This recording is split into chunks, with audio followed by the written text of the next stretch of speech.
Hi guys, welcome to Class 7 of Fundamentals of Legal Research. Be sure to have available the PowerPoint for taking notes, your Hamey's textbook, Chapter 16, and the Statsky textbook, Chapter 17. This is a little bit of a departure from what we've been working on. It works better with our labs and our classroom, in-person classroom contact to do it this way. So that's why we're jumping to doing some legal correspondence lessons. So it'll be a quicker lecture. So we'll do our module overview. We're going to be talking about legal correspondence, and there are 2 Cali lessons that you need to complete about ethics with regard to your correspondence, and then the quiz and homework number 7. So let's get, it's in here, to our overview. So we are dealing with legal correspondence, client letters and emails, and then ethics for paralegals and correspondence. So you're reading Chapter 16 of Hamey's, Chapter 17 of Statsky. You're going to watch the PowerPoint, and you're completing Cali lessons on 2 topics, emails and client letters. If you're having any technical difficulties with Cali, please reach out. You guys all did a nice job in getting me what I needed to. I think if it were on my end, I fixed that issue. So hopefully we won't be having any more issues with Cali. And then for your assignments,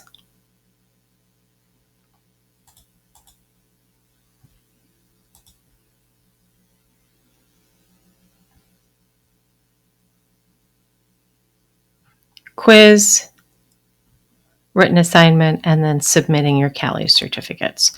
So that's the gist of the module. So let's start talking about correspondence and law practice. So we have different kinds of correspondence. We have some that are routine, and that would probably be the majority of what you were doing as a legal assistant, paralegal, whatever your title ends up being. And just FYI too, whatever I'm talking about here corresponds pretty much whether it is a written letter or an email. Okay, so you have your routine, your transmittal cover letters. I'm enclosing documents. I'm enclosing a photograph, whatever it is. There might be a routine letter requesting documents. There might be one confirming appointments, court dates, or what I think is very important, confirming the content of different conversations you may have had with the person you're corresponding with. And then we have our complex correspondence, like a demand letter. So you're writing a letter to a party or another law firm asking for money based upon your client's injury. Sometimes there is a complex correspondence where you're explaining a legal position or an explanation of a law, which is you're almost transforming a memo into a letter, but making it more amenable or easier for a non-legal professional to read and understand. And then an opinion letter, which is an official legal opinion regarding a client's rights or obligations, and we call that predictive writing, and I'll talk about that a little bit. We get into that later in the semester, and since I'm kind of moving this forward, there might be some terms that you haven't heard yet, and I'll talk about them as I address them. So your format, say it's a written letter, you're going to have your letterhead, which has the name and address of the sender, your date. Date is super important. Don't forget the date. You want to prove that it was sent on a certain date. The name and address of who you are sending it to, the recipient. Always include a reference line with the name of the case at least. Your file number, so it will be easier for someone in your office to put it with the right case, and if you have it, the file number of the person you're writing it to, and if not, the docket number if it is at the point where has been a lawsuit filed. Okay, your salutation, dear. Okay, be very polite. And this includes emails, and this is maybe not these two for an email, but a reference line in your email talking about what case it's for. So the person receiving the email can easily file it in folders for their own emails and know at a glance what you're talking about. And sometimes you might be corresponding to the same person on different cases, so that just by virtue of the fact that it comes from you does not mean that they know what the file it is. So it's helpful for you for your organization of your correspondence as well as the person who is receiving it. Okay, so dear. So even in an email, put dear and then the name. The name may be, try to be formal, but it can be a first name. But if you're sending it to another attorney, Mr. So-and-so, Ms. So-and-so, Mrs. So-and-so, if you don't have a particular name, use a title. Dear holder of records, dear clerk, something like that. So it is clear who you are addressing it to. Okay, the body, which is the content of the email, your closing. So your closing, again, be formal. Don't just say, yo, and then your name. Something like sincerely, very truly yours is very appropriate. And then make sure, especially, in emails, it does it for you. But for letters, if there are enclosures, specify that there are enclosures. If it is carbon, you may not know this, but CC stands for carbon copies, because back in the day when the secretary would type up the letter, she would type it up using carbon paper, so that there was the original, and then the other copies they called them carbon copies because they were made with carbon paper. So that's what CC stands for. But if you are CCing a letter to someone, make sure that the recipient knows who it's going to. If oftentimes these days, usually your correspondence is electronic. So if it is sent other than the mode, which is the most obvious that you're looking at it, email or letter, but if you're sending it faxed, or if you're sending it via overnight courier, messenger, or any other form of delivery, put it on note that on the correspondence, basically over the regarding line, so that's to help you with delivery date. So if it was sent on the 1st and you sent it via fax, then it was received on the 1st. If you sent it on the 1st and you overnighted it, you'd know it was received on the 2nd. Or messenger would be the same day as well. Okay, here's a sample. Okay, I have my firm information, who I'm sending it to, my date. Okay, regarding in here, right? My case name, my file number, your file number, the docket number. Dear Mr., not dear Perry, not dear Pear, or something like that. Enclosed, please find, oh, look, there's a typo in here. Isn't that nice? Please do not hesitate to contact me if you have any questions. Very truly yours.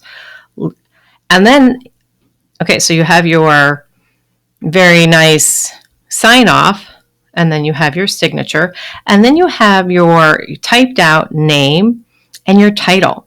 Okay, remember we've learned about unauthorized practice of law and how dangerous that is and how it's bad and against the law, and you could be fined, and the attorneys you're working with could lose their license if you're operating in that way. So make sure to include your title so that the person who is reading it would not misinterpret your role. So is it legal assistant? Is it assistant? Is it paralegal? Whatever your title is. Okay, and then here we know there's an enclosure, which would be that order, and then it's carbon copied, to the attorney at here. So things that are done wrong here is my typo. All right, so we talked about this, right? Dear Mr. or Ms. If you don't know if the person is married or not, use Ms. for a woman. It's always safe to use Ms. And if you don't know the name of the person you are sending your letter or email to, dear clerk, dear attorney, dear keeper of records, whatever it is, dear human resources department, something like that. Okay, whenever you're writing in your body of your writing, don't say don't. Avoid any familiarity. Say do not. No slang, no contractions, complete sentences, periods, starting with a capital. Watch your spelling. All of that is very important to continue an air of professionalism and to make your firm look good and to make you look good.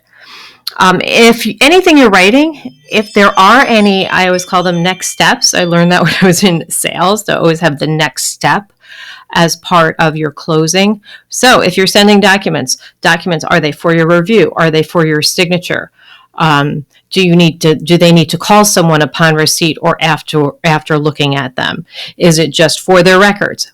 If there's any steps that the recipient needs to perform after receiving this correspondence, spell it out. It's not obvious unless it's spelled out. And then if you're using this letter as proof to the court that you've done something and informed the recipient of something, you have it there in black and white. So always give the next steps. Okay, and then the signature we just talked about, your full name and your title. What is it? Legal assistant, paralegal, assistant, law clerk, whatever your title is at the place you're working at, make sure to include that. Okay, this is technical. So if you're, sometimes the attorney says, prepare a letter for my signature, right? And sometimes it's these informal letters. So you're preparing it as if the attorney is writing it and the attorney is going to sign it. But if you are preparing this, you have to have the initials of the preparer on the bottom of the piece of paper. Okay, so it goes like this. So this is the MM, so that's me, right? That's the attorney. So the initials of the attorney right there, colon, and then in lowercase, the initial of whoever prepared it. In this case, we're assuming it's you. So that's something that, is technical, but then for the record, the attorney basically didn't type it, you typed it, or maybe you drafted it, but then it was signed by them, therefore approved by them. Okay, who gets the copies? All right, so we talked about carbon copies, but who does get the copies? Don't send copies to anyone unless the attorney you're working for has said to send those copies. So we worry about breaching confidentiality. We worry about giving information to someone that maybe we don't want their information to have. Sometimes there's legalish stuff that you're sending out that shouldn't be sent to the client. Maybe there's legalish stuff or confidential information that you shouldn't be sending to even attorneys from another firm that are kind of on your side. They might, if you give it information that the client has given you, you're breaching your confidentiality obligations. Okay, so just check with the reporting attorney before sending copies. Now, if it's something like, oh, here's a copy of the court order that was entered today, I would still check with the attorney in charge. Who do you want me to send that to? All the attorneys of record. Do you want me to send it to the client before you do it? And that way you don't get in trouble for doing the wrong thing. If you're sending correspondence regarding you've set a deposition date that all the parties should be there, then if you're sending that, all parties of record, or all attorneys of record should have correspondence about the deposition date. Now, you might not want to send that to the client because then the client is going to be confused. Do I have to attend that? I'm busy. Why would I? Blah, blah, blah. I don't know what to do. So something like that, like just court litigation type correspondence, maybe you don't send it to the client. But anything that is like a court date, something that all the attorneys of record need to attend, you should send that to all attorneys of record. Okay, so a little more detail about these routine letters. You have a confirming letter. So that would be a letter confirming. Just want to make sure I'm still, recording. Sometimes I check. It's used to confirm oral conversations. So you've had a meeting, you've had a phone conversation with someone, and there's been some sort of agreement relating to the case, agreement related to scheduling. Sometimes it's settlement activities. Any of that stuff, I call these the CYA letters. You're covering yourself. You want to avoid misunderstandings and make sure what you thought happened actually happened, and you had a meeting of the minds. Okay, this is to confirm that you will be in our office on Tuesday morning at 9 a.m. Great. This is to inform you that we are having a deposition on such and such a date. This is to inform you that, or this is to confirm that, it's not to inform you, this is to confirm that we have settled this case for $10,000. Everything, and then you send it out right away. And then if somebody receives this and they say, what the heck, that's not what happened in that conversation, then it's out in the open and you can deal with it then. But if you don't send that out and you're operating under an assumption and they're operating on a different assumption, then bad things can happen.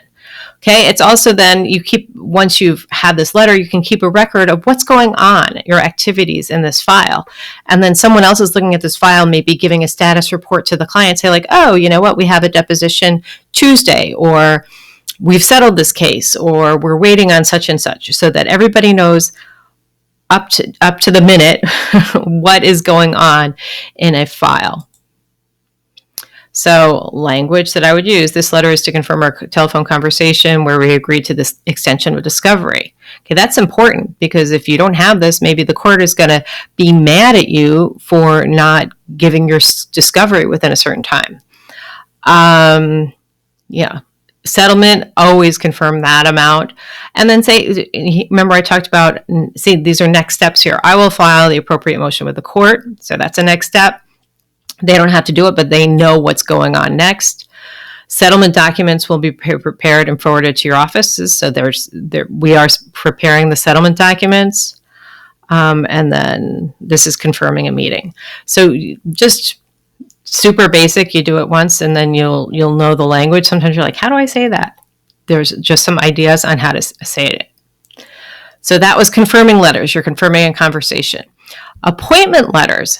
If you have, a lot of times you're in firms where there's clients who are not used to the legal system, and they, they're nervous, and they are, they have lives, and maybe they're hurt, or maybe they have other stresses of life.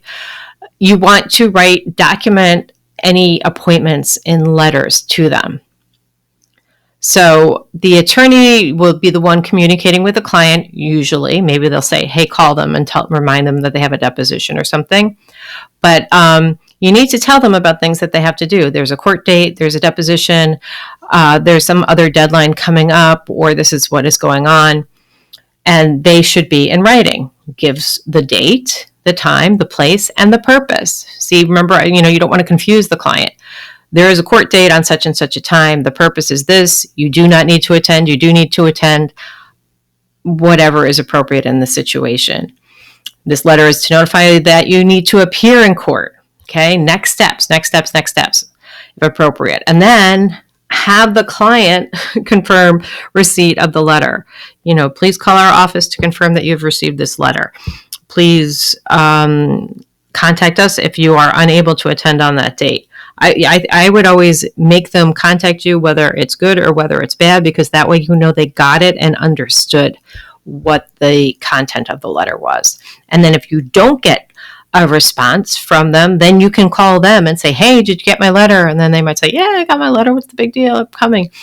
But that the communication the loop has been closed, that that they actually receive what you have sent them and have comprehended what you need them to do.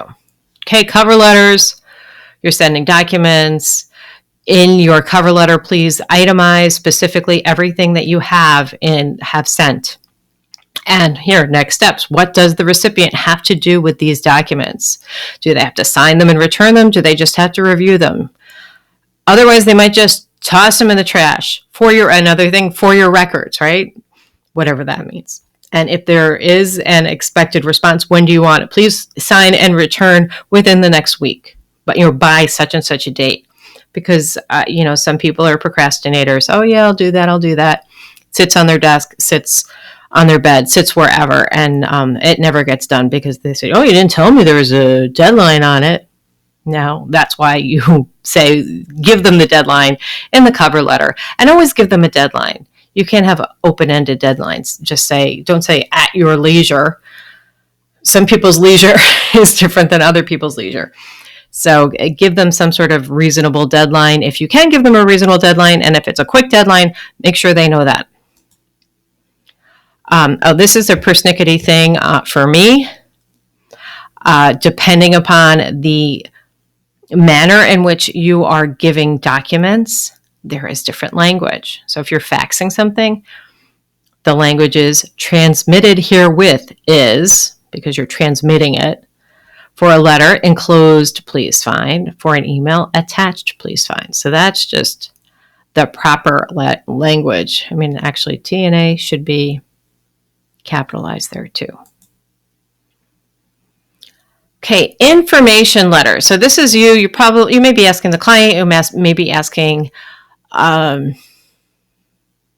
someone else marginally involved in the case for documents, for information. So maybe you work for a big company. I mean, you're representing a big company and you're contacting someone in their HR department. You're asking for documents or information. And before you even send these letters, make sure you determine who actually has these documents. Okay, don't just send something to General Motors and say, oh, I need the timesheets of so-and-so on such and such a day. Figure out who the appropriate person is, who is the keeper of the key, the keeper of these documents. And then you'll save yourself frustration later on. You can say, like, yeah, I sent that letter a month ago. But if you sent it to, like, Inbox General, then it hasn't had the opportunity. If you made a few phone calls, contacted a few people, then once you send the letter, it's at the right place, and then you know who to call to say, hey, where are those documents? I sent you a letter, 2 weeks ago. Okay, so if you're a request for information, the key to those is figuring out who the correct person to receive that letter is and give you that information before you actually send the letter. Okay, so case summaries. Case summaries are letters or correspondence where a party wants you to give them information about what is going on with a case in your office and its status. So sometimes auditors, so the insurance companies, the insurer of a corporation would say, we want to know any pending litigation that you're representing a company for. And that way the insurance company can evaluate the potential amounts of loss that they're going to have to pay for this company. So they ask for the summaries of the case, the status, and the likelihood of prevailing. Sometimes clients, right? They might have multiple cases at your law firm, and they want to know what's going on with all the cases that you're handling for case management. Okay, so the first two would be maybe multiple. I mean, this would be like for multiple cases. This could be for one or for more than one case. An early evaluation letter. So when I was practicing law, we used to do this for our client. Once the case would come in, we'd get everything we could initially and give them an idea of what we thought we should do with this case. Pursue it, settle it, make new law, all things like that.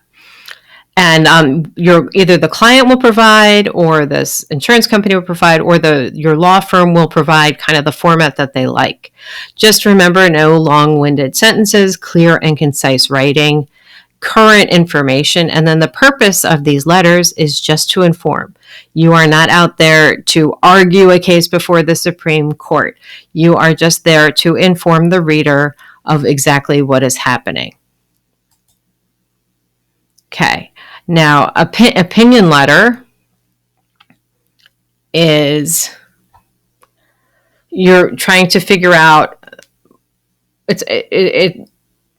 we call this predictive writing, which is just you're telling the reader what the actual status of the law is, right? You're not trying to persuade them one way or another. You're just telling them what is.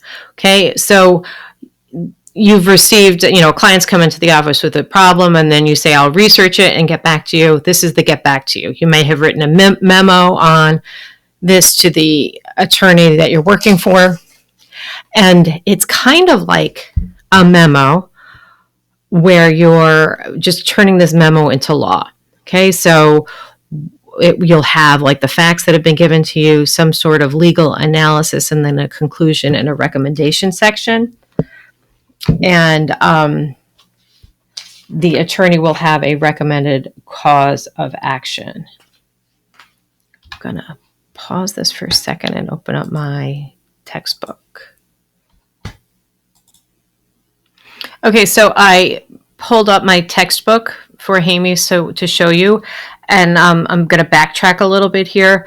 But the text has, the graphics aren't so great in the ebook, but it has examples of these different type of letters we've been talking about. So here's a confirmation letter, right? You have your letterhead, their letterhead.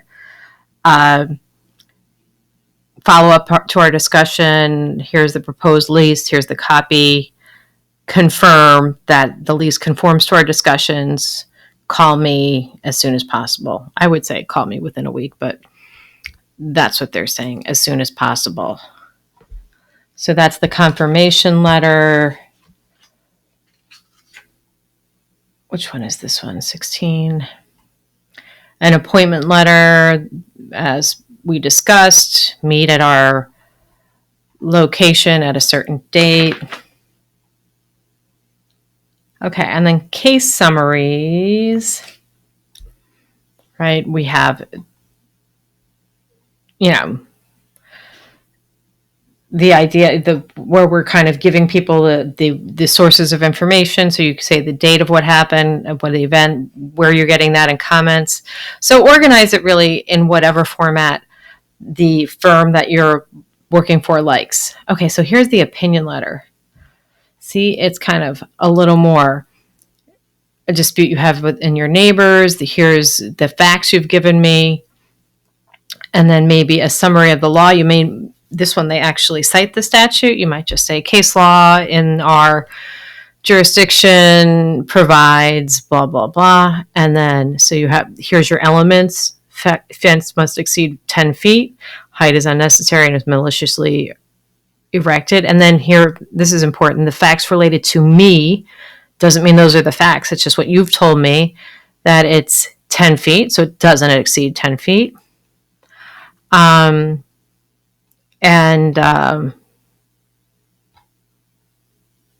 can't, so that's bad.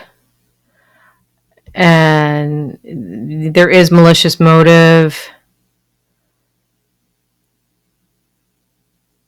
And the height is unnecessary. So that's your opinion letter. Okay, state all the facts upon which you're basing your opinion. Explain the relevant law. And you're not explaining it like you're explaining it to an attorney. You're explaining it like you're explaining it to your brother or your mother or the guy down the block. And then here's what the law is. And then you're like, oh, here's our facts. Let's apply our facts to the law. And you'll use this when you do your memo writing too. So it's kind of a nice little example of that. And then give your opinion right here in the last paragraph, what we should do. You can file a lawsuit, or you can ask for damages, call to set next steps here, call to set up an appointment and look sincerely. It has her name, that, and then somebody else prepared this letter for her, right? Whoever HEN is, and then there's one enclosure, which I'd have to read it further to figure out what that meant. But I think the conclusion would be possible courses of action or recommendations and, next steps. Sweet. Okay, so a demand letter. So that was like this, that's all your peaches and cream. You're chatting very nicely to someone. A demand letter is you're trying to seek a resolution of dispute. It may be the first letter you've ever sent to this person, or it could be well far into the litigation. You are asking this party to do something, either stop doing something or pay me money, or you've injured me, I want compensation for that. And this, remember, we talked earlier in this lecture about what we call predictive writing, right? You're just giving them what you predict is going to happen, or just the facts of what's going on so far. This is persuasive writing. You're trying to get them to do something. And sometimes it can get quasi nasty or aggressive. I mean, I wouldn't say nasty, but you have to be saying, your client did this bad thing, or you did this bad thing, and I have proof, and you have to stop, or you have to give me money for it. So that's the tone of a demand letter. So they have, let's see, in page 407. No? My demand letter here? My opinion letter. Oh, here's page 407. The tone, can be harsh. It can be demanding, but you're asking for something. Kind of your facts, the basis of why you're asking for this. Your client hit my client over the head with a hammer. That's my facts. If there is disputed law, or you can say that, you might have some sort of legal analysis that you're dealing with this. You might want to itemize damages and injuries. You can have a list or a spreadsheet of medical bills or a photo of this terrible injury as an enclosure. And it's usually you're trying to say, I want to avoid going to court, or I want to avoid going to trial if you're already in litigation. So you can say, like, you can put a time limit, give me this by a certain amount of time, or something like that. So that's your demand letter. And all of these things, you might be doing the drafts, but something like a demand letter or an opinion letter, you are not doing that for your own signature. You are doing that for the signature of the attorney you're working for.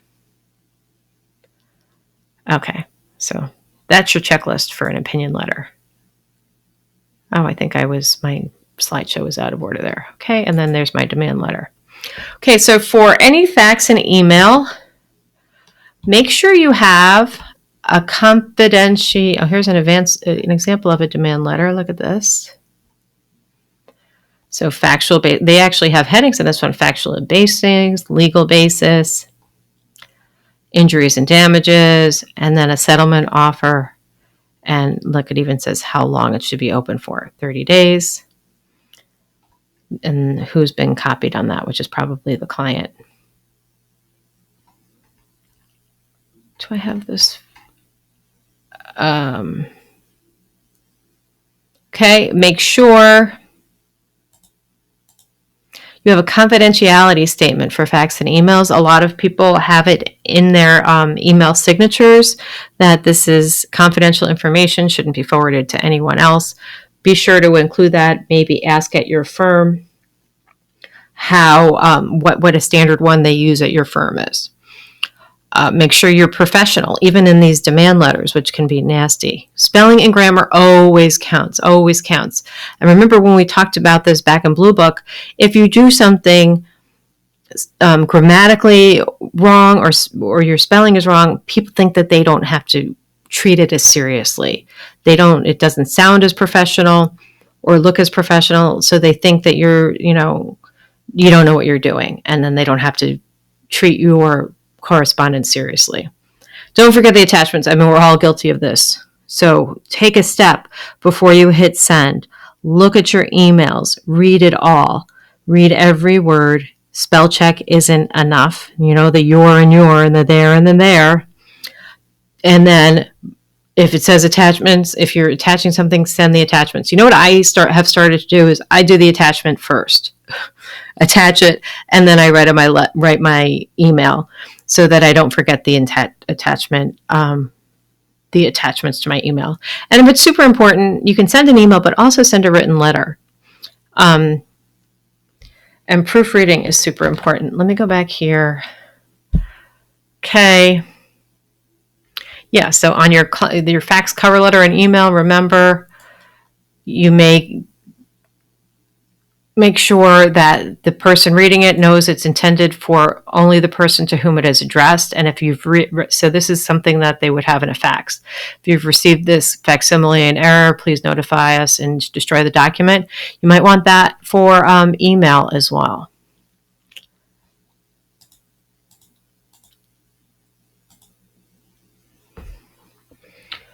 What's my practice that I have here? Okay. We know in there's some little exercises you might want to do on your own in the Stasky, page 215. Kind of do a draft letter in both of those, just, for practice, to practice your letter writing skills. You can just type it out and then maybe show it to someone in your household who can check it for what they would think would be errors of spelling, grammar, or improperness. Check it against the checklist that we talked about in Hamey's. Okay, we know, like, don't trunk email, don't trunk send letters. Use a cool head, right? Count to 10. Sometimes it's even draft it, wait a few hours, wait overnight before you send it if you're upset about it. And this is, not just to opposing counsel, but to say, you're mad at the way someone in the firm treated you or something that happened. Okay, when you go back and look at it again, look at it like, I'm receiving this email, and how would I feel? And is it really going to accomplish what I want it to accomplish? If you just to vent, go ahead right away and vent, and then don't send it. Then you get all your ideas out and edit it into something that is professional. Always use a subject line so that people who are receiving it know what it's for, can prioritize it accordingly. Watch reply all. When you receive an email, be sure not to reply all unless you want everyone on that list to receive what you're saying. This is especially important in a law firm environment. If you're receiving something, you're replying. Are you replying all if there is someone on that list who shouldn't receive this information, like attorney that's privileged under attorney-client privilege? So really be careful of it. Use it sparingly. Don't use it unless it's appropriate. BCC, when you're doing a blind carbon copy, you can do it, but only when you really think it's necessary. It's kind of sneaky. Large attachments might be very inconvenient for people who are, looking at things through their phone or their tablets, or, at an airport or something like that. So, use things like Dropbox or, house it somewhere else and give them a link so that they don't have to download these large attachments.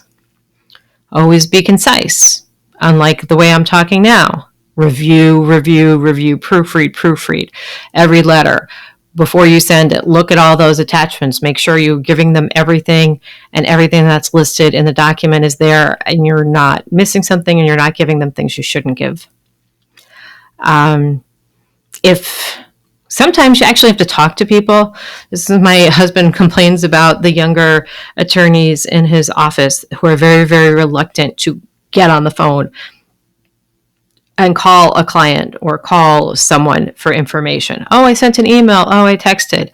Oh, I sent a letter. You know what? There's really nothing that can substitute to actually having a meeting of a conversation. And, we're in this online environment. I think we're all missing some connection. But sometimes if you call, the things may be heated, things may be misunderstood in written communication, whereas if you have a conversation, a lot more can be resolved, and it's quicker. You're like, okay, rather than an email, then you say yes, but that. So, and then there has to be another email, and then there has to be another email, and not everybody's on their email all the time, and there may be days and days before things get resolved. If you make a call, this can all be resolved in 5-10 minutes. If you're asked to confirm receipt of something, please confirm a receipt. And this, I don't think people do this anymore. The all caps emails, that's something my mother-in-law would do all the time. And I wonder why she was yelling at me, but it was really because, she didn't know how to turn off all caps. So And don't, you are a professional, you're working in a legal profession. We're not graphic designers, we're not advertisers. It's not all about fun, having, have a great day, or, some lovely inspirational quote at the end of your emails. Just avoid that. You can do that obviously in your personal life, and there's that'd be great. But in a professional correspondence, it's out of place. Avoid color font, avoid emojis, be professional. So your tone, you can be friendly, you can be quasi-casual. I really wouldn't be casual, and you can be friendly in that you are not unfriendly, but you don't have to be like, hey girl, hey, or anything like that. So matter of fact, formal, professional. In some situations, if it's like a demand letter or something like that, authoritative, argumentative, aggressive perhaps is appropriate. But if you stick to formal and professional at all times, you're really going to be awesome and great with all of your legal correspondence.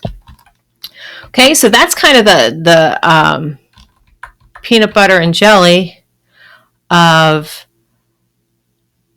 how to write letters. So the other thing, there's some specific ethical considerations on emails and client advice letters that I want you to go through those lessons on Cali and submit them. And then we have our written assignment, which is writing letters. And then our quiz is on, just some examples or some questions regarding the PowerPoint and proper ways to respond to things in letters. So you guys have a great week, and I will be back with you next week chatting.